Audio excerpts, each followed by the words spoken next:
Is menstrual pain normal? Tips to overcome pain.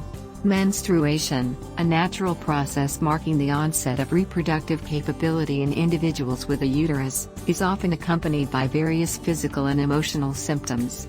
One of the most common and notable symptoms is menstrual pain, also known as dysmenorrhea. This pain can range from mild discomfort to debilitating agony, affecting daily activities and quality of life. Understanding whether menstrual pain is normal, its causes, and potential treatments is essential for individuals experiencing these symptoms and for promoting overall menstrual health. Understanding menstrual pain. Menstrual pain is typically categorized into two types: primary dysmenorrhea and secondary dysmenorrhea. Primary dysmenorrhea. This type of menstrual pain is common and not associated with any underlying medical condition. It usually begins within a few years after menarche, the first menstrual period, and tends to lessen with age or after childbirth. The pain is usually felt in the lower abdomen and can radiate to the lower back and thighs. It is often described as cramping and can be accompanied by other symptoms such as nausea, diarrhea, fatigue, and headaches. Secondary dysmenorrhea. This type of menstrual pain is linked to underlying reproductive system disorders. It often begins later in life and is associated with conditions such as endometriosis, fibroids, adenomyosis, or pelvic inflammatory disease. The pain associated with secondary dysmenorrhea tends to be more severe and persistent compared to primary dysmenorrhea and may not be relieved by common pain relief methods. Causes of menstrual pain. The primary cause of menstrual pain is the contraction of the uterus. During menstruation, the lining of the uterus sheds, and the body releases prostaglandins, hormone-like substances that cause the uterine muscles to contract to help expel the lining.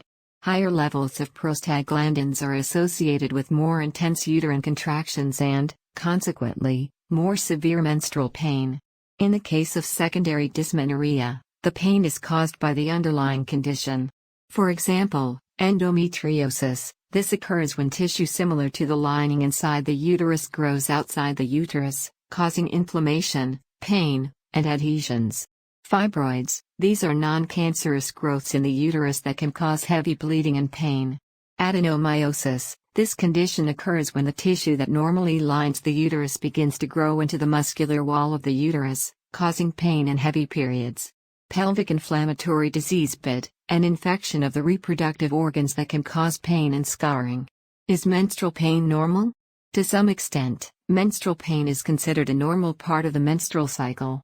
Mild to moderate pain that can be managed with over-the-counter pain relievers, heat therapy, or lifestyle adjustments is generally considered normal. However, severe pain that disrupts daily life, causes significant distress, or does not respond to standard pain relief methods is not considered normal and warrants further investigation. It is essential for individuals to understand that while some level of discomfort during menstruation is common, experiencing debilitating pain is not something they should have to endure without seeking medical advice. Ignoring severe pain can lead to the worsening of potential underlying conditions and a decreased quality of life. Diagnosing and treating menstrual pain. If menstrual pain is severe or persistent, it is important to consult a healthcare provider. A thorough medical history, physical examination, and sometimes additional tests such as ultrasounds or laparoscopy may be needed to diagnose the underlying cause of the pain.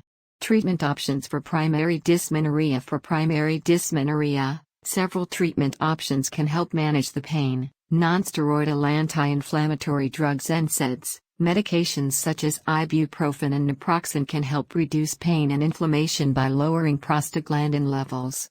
Hormonal contraceptives, birth control pills, patches, rings, or hormonal IUDs can help regulate or even stop menstruation, reducing menstrual pain.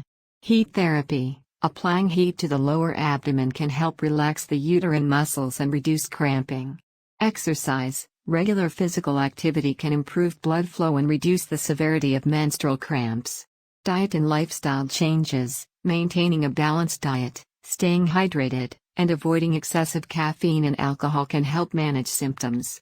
Alternative therapies. Some individuals find relief through acupuncture, yoga, or herbal supplements. However, it is important to consult with a healthcare provider before starting any alternative treatments. Treatment options for secondary dysmenorrhea. For secondary dysmenorrhea, treatment will depend on the underlying condition causing the pain. Endometriosis, treatment may include pain management, hormonal therapy, or surgery to remove endometrial tissue. Fibroids, treatment options range from medication to shrink fibroids, minimally invasive procedures, or surgery to remove fibroids. Adenomyosis, hormonal treatments or surgery may be recommended. Pelvic inflammatory disease, antibiotics are necessary to treat the infection, and in severe cases, hospitalization may be required. When to seek medical help. It is crucial to seek medical help if menstrual pain is severe and disrupts daily activities, is accompanied by other concerning symptoms such as heavy bleeding, fever, or unusual discharge. Does not improve with over-the-counter pain relief methods. Begins suddenly after years of pain-free periods. Is associated with other symptoms of possible reproductive health issues, such as pain during intercourse or irregular menstrual cycles.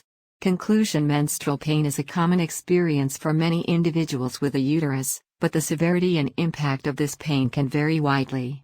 While mild to moderate menstrual pain can be considered normal and managed with lifestyle changes and over-the-counter treatments, severe pain should not be dismissed as a normal part of menstruation. Understanding the difference between primary and secondary dysmenorrhea and knowing when to seek medical advice are key steps in managing menstrual pain effectively.